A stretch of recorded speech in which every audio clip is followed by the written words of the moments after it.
Be blessed by the divine, be blessed by the divine, be blessed by the divine. May Guru's blessings help us successfully complete today's session. Good morning all. Today we shall be discussing about the book The Journey of Consciousness by our Guru Vethathiri Maharishi. Without any further ado, let's start with the contents of the book.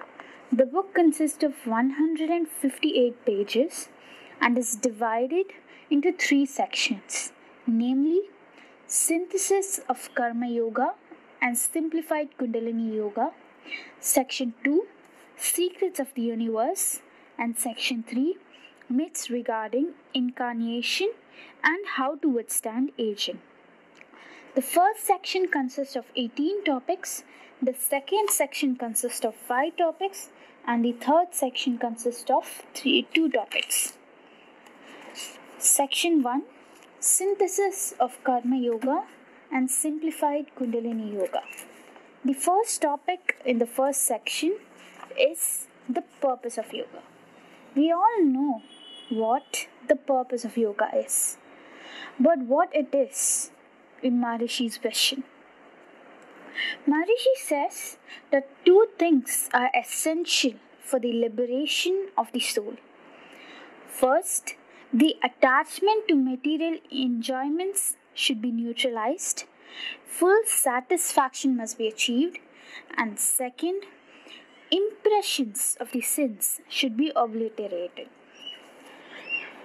Now, why do you think Maharishi says that the impressions should be obliterated? We all know that the impressions are of 2 kinds. It is the good deeds and the bad deeds, which we normally call the sins.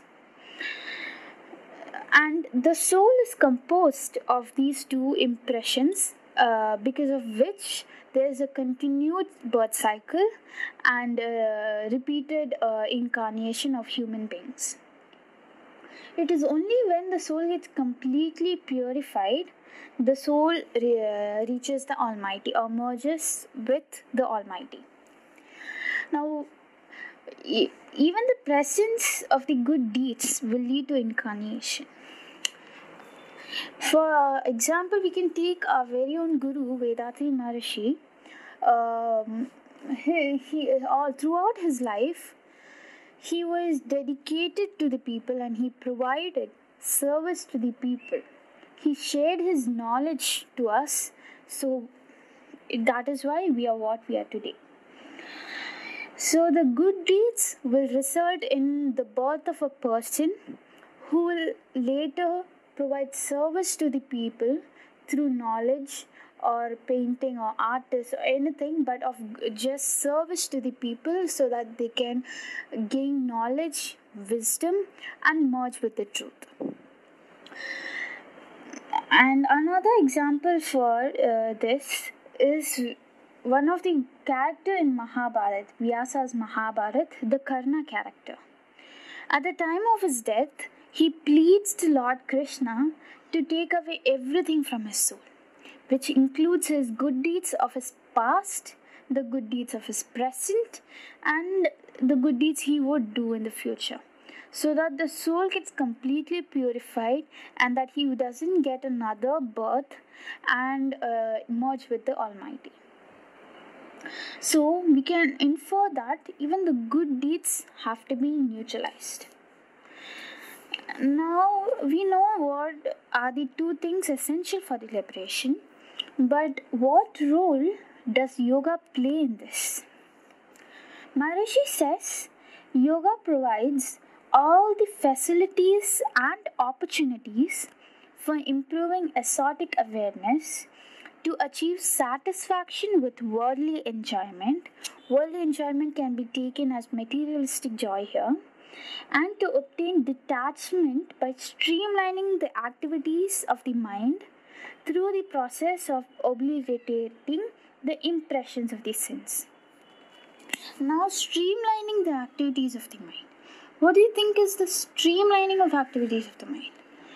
Maharishi has already given us what it is. All these subjects come under the introspection 1, 2, and 3 that courses Maharishi has given us. Streamlining the activities of the mind means neutralizing the anger, eradicating worries, and everything, regulating our desires. Everything comes under streamlining the activities of mind. By streamlining the activities of mind, we can liberate or remove the impressions of the sins. Maharishi also clearly says that the benefit of yoga does not end alone with the development of the soul consciousness. When we are engaged in cultivating the esoteric awareness, we should not relegate the well being of the physical body to a secondary place. And this is something that most people do. When we get into the spiritual aspects of life, we forget the physical body, which is completely something that shouldn't happen. Because the physical body is directly interlinked with our emotional, mental, and spiritual health. Hence, Maharishi also puts forward two conditions that has to be fulfilled in order to maintain the physical body in a proper state.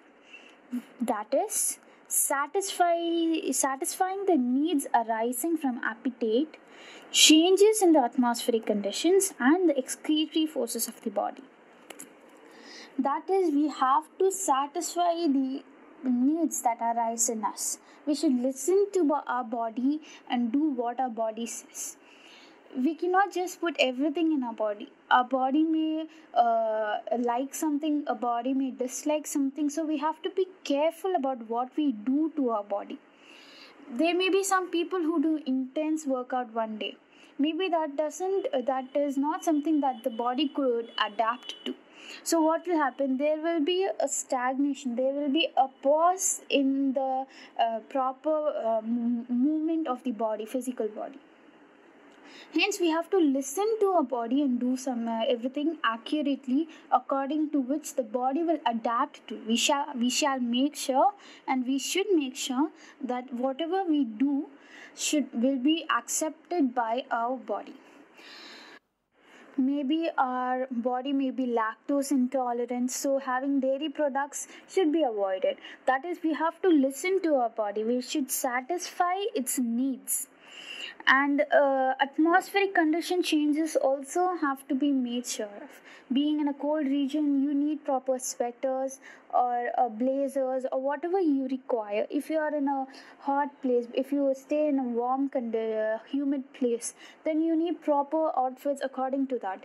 You cannot just put on something that your body won't accept. You have to listen to your physical body and act accordingly. Next, it is guarding against the malfunctioning of the human system, the enmity of other living beings, and natural disasters. Now, we have to guard our body. That is very important. We have to protect our body from the malfunctioning of the human system. We may know that we may have seen various scenarios when we visit hospital for regular checkups. Malfunctioning of even one human system or just one organ can result in chronic pain. What will happen when this happens? This chronic pain will not give us a chance to realize God. That is, the chronic pain will part us away from the Almighty. It will distract us from our purpose of birth. So it is important that we have to properly take care and protect our body. The enmity of other living beings means you shouldn't say that I am someone very eco-friendly and so just get into a forest and live there. There are animals there. You're hurting them as well. So you have to protect your body from the animals as well as protect them from you. Both are equally important. So it just doesn't end with animals. It may be even microorganisms. Now we know what the situation of microorganisms is. A simple virus has caused such a big disaster, has put the world upside down today. And other natural disasters. Definitely, it is obvious that we cannot predict what would happen. Like natural disaster could occur. So what we should do is we have to try to avoid such something that would we will be affected from it. Like we shouldn't build a house that is very near to a very large water body, hence flood would affect us, or in a landsliding area, like, to avoid landslides in hill stations. All such activities should be avoided. So now we know what are the things essential to liberate the soul, and for liberating the soul, we have to maintain our physical body. Now, to maintain the physical body, that is to fulfill the conditions that are satisfy the needs and guarding us and are protecting us, there are some other conditions, further conditions that one has to understand. That is, first, laws of the nature. Second, the pattern of the society in one which lives. And third, the sentiments of the individuals constituting the society. Now, why we know why Maharishi says the law focuses on laws of nature, because we are a part of nature. We are from the nature. The nature's power, our power is nothing in front of the nature's power. Okay, that is something which we could get satisfied with. But the pattern of the society or the sentiments of the individuals, why is that so? Why is he emphasizing on that? This is because we are a part of the society as well. The society is what that has helped us grow and nourish till today. We are a part of the society. What we are today is because of our society. There are various good customs in the society, so we shouldn't hurt the social customs. We have to respect the society also.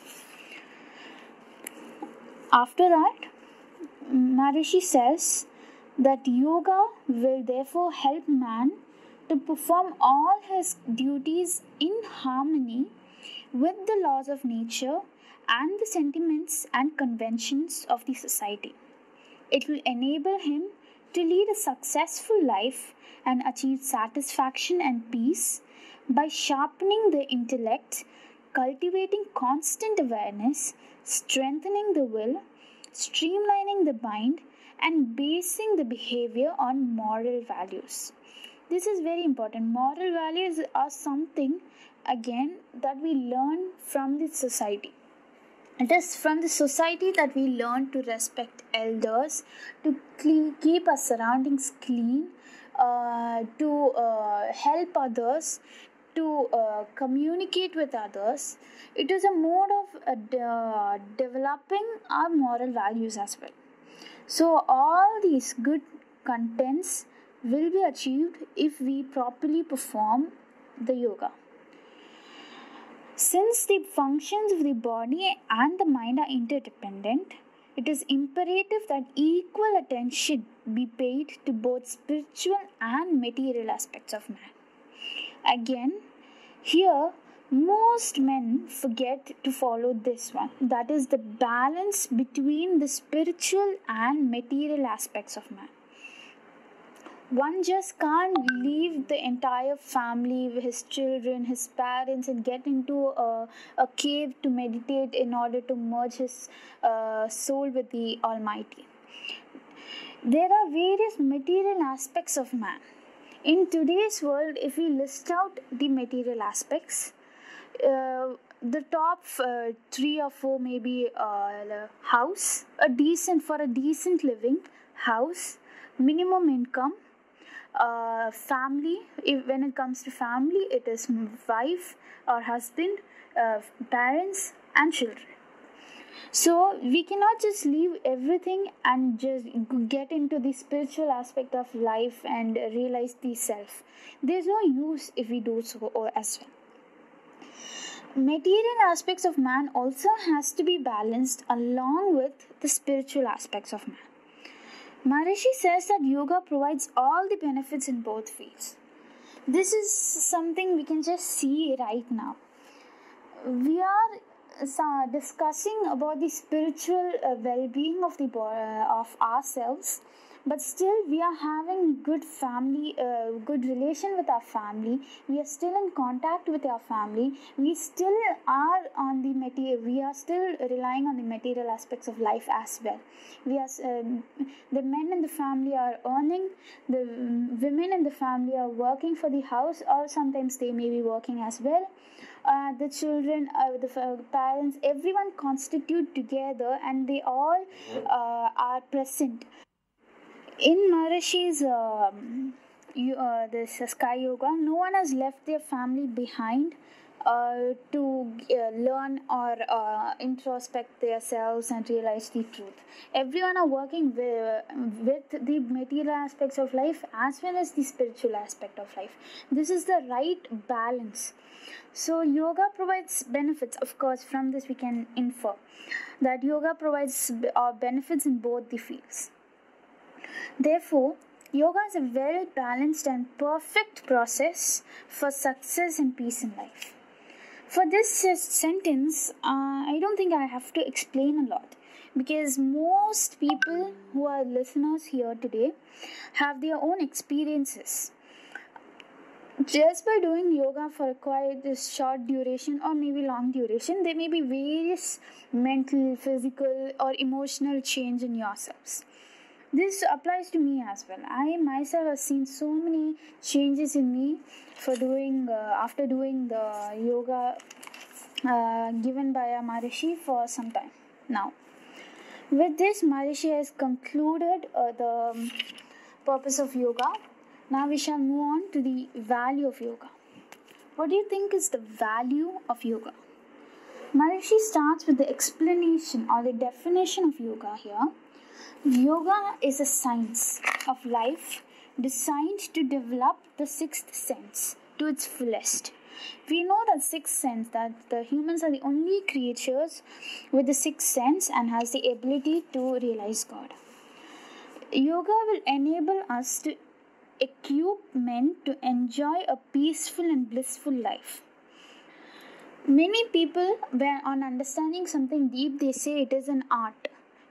Maths is an art, science is an art, dance is an art. Whenever they realize something to its fullest, they say it's an art. It's not something that you have to buy heart or learn. It's an art. You will automatically come to know about it. Similarly, Maharishi here too says that yoga is an art of understanding all about the soul. It is the art of realizing the soul's relationship with the body, the society, the world, the universe, and finally getting it merged with the universal soul, that is the Almighty. Hence, yoga is a systematic physique practice to improve awareness, to develop willpower, and to realize the self. It enables one to end the birth cycle by merging itself with the Almighty. Yoga is a complete process of making man perfect. It develops his personality so that he may reach his ultimate goal and fulfill the purpose of his birth. Now we have seen the value of yoga. Here, the first sentence itself talked about the sixth sense. So we shall now go a little deep into the sixth sense. Man is a unique living being in that he is alone gifted with the sixth sense. The sixth sense is a higher level of mind which is able to understand its own existence and functions. Maharishi says it's a divine meter that measures all the functions of the universe. So the five senses, other than the sixth sense, there are five. Other than the sixth sense, that is the ability to reach God or the higher level of mind, there are five more senses. Obviously, that is a six means there are five more senses left. The five senses work with perception. Now, what is perception? Perception means three combined principles of action, that is cognition, experience, and discrimination. We have seen so many examples in various classes about the principles of action, the cognition, then we experience it, then we discriminate it, and then we have it imprinted in our brain cells. We all know that. The sixth sense is hence a higher level, for in addition to the other five sensory perception, it has the potential to realize the self, that is, to realize the total consciousness. Maharishi has also given us the definition for soul. Soul, he says that soul is really the life force, the life energy, the spirit. It is the fractional consciousness that is seated within the life force particle, that is soul. In other words, we can also say that it is a minute portion of the Almighty is within us as soul. When a man understands the laws of nature and the origin, the urge arises in him to seek liberation from the birth cycle. This is self-explanatory. This is because when one comes to know about the truth, when he comes to know what actually it is, he or she no longer wants to be a part of the fake life, fake drama which is going on. So he wants to come out of the birth cycle, but as soon as he realizes he cannot get liberated from the birth cycle. Why? This is because a variety of factors keep him tied to the earth. Having felt the need for liberation, he has to adopt and undergo a well-planned and systematic process in his way of living in order to reach his goal. Firstly, he must ascertain, that is, analyze, and the causes for the embodiment, that is, the attachment or the tying of the soul, and then proceed to counter and clear them with perseverance and proper method. We know that the soul is attached to the earth. But why is it so? There are three reasons. Maharishi has given us three reasons for why the soul is embodied and there's a continued birth cycle going on. First, physique attachment to men, materials, and the enjoyment. Second, imprints of the sins. And third, ignorance of truth. The first and second reasons, that is attachment and imprints, may be something that we have done without acknowledging it or we are unmindful of it. But when it comes to the third one, ignorance of truth, that is something we have to focus on. This is even after knowing what the truth is. Why do we still keep our soul tied into the earth? This is because he wants to enjoy the life, and for that he ignores the truth. Along with this, Maharishi has also given us the three impurities of the soul. First, ego. I am the only one. I am the biggest power. It is mine. These thoughts that this is mine or I belong to this, I am the one who's leading this, should be avoided. Secondly, the imprints of the sin, that is karma. Third, illusion. Maharishi says that if one wants liberation from this process of embodiment, one should purify one's soul from these three kinds of blemishes, that is ego, karma, and illusion.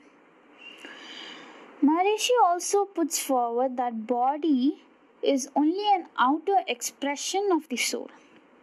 Unless the soul is purified from its unwanted imprints, it cannot secure liberation from the pains and miseries of embodiment and merge with the truth, which is the primordial state. Now we have talked, I've said quite a lot the words pain and pleasure, pain and misery, pleasure, enjoyment. Now what is this actually? We shall see that now. That is under the title Anatomy of pain and pleasure. Now, as a student, I have various experiences about forgetting things. I would forget the assignments that has to be submitted today. I would forget some important homework notebooks that I had to get to the school that day by that day itself. If an office staff may forget some important meeting files, some important USB or hard disk drives. So forgetfulness. Let's keep this forgetfulness of us of forgetting things to be in the primary level.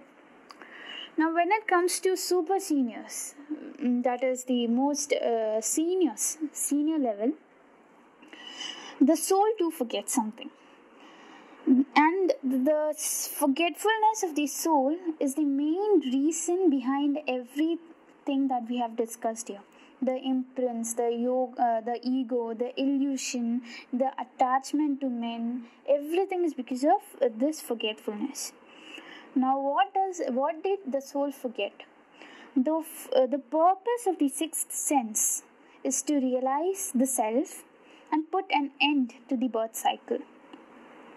But after birth, the soul forgets the self in the intoxication of sensual pleasures. We may forget things because we are late to the bus or we are late to the meeting. We forget things. Here, the soul forgets because it is enjoying or it is in the intoxication of these sensual pleasures. So there remains a stagnation in the journey of the soul. Hence, we delay the submission of. In my case, I delay the submission of the project. In office staff case, he doesn't understand something or something else. There remains a pause in that journey. Similarly, for the soul as well, the journey of the soul stagnates. Now, where does this journey of the soul, or when does the journey of the soul end? When it reaches or merges with the Almighty. So, because of the illusion, man imagines that the pleasure sensations come from external sources. This can be also explained like there are so many rich persons in this world today.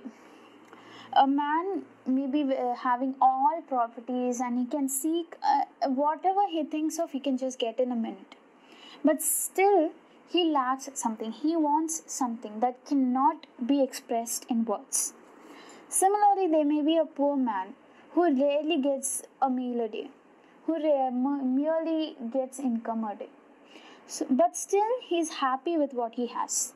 That is, it is all about the mind. It is not about what you get from the external sources. Also, for the forgetfulness, you can also remember another story. A sage was heavily meditating who was hit by an old man. The sage, in anger, of course, we have read a lot in my theology that once a sage gets anger, he curses the person to death or something else. Similarly, this sage too curses the man to death. The old man pleads that he has a family to take care of. Hearing this, the sage was pulled back. However, he knew that he cannot reback his curse. Hence, he says that if the old man after his death will be incarnated as a pig, and if his elder son come and kill the incarnated father who is now a pig, he would get back into his human form. The old man rushes to his house and informs his family about this, and specially instructs his son, his elder son, to kill the pig, which is actually his father. Very soon, the sage's curse becomes a truth. The old man dies, and so the son too gets ready and finds the father, who is now incarnated as a pig. When the son was about to kill the pig, that is his father, said that now he had his family, his own family, and his death would lead to the sufferings in the pig family. That is the newly incarnated pig. The life of the father is now a pig, and the pig's family will be suffering if he dies.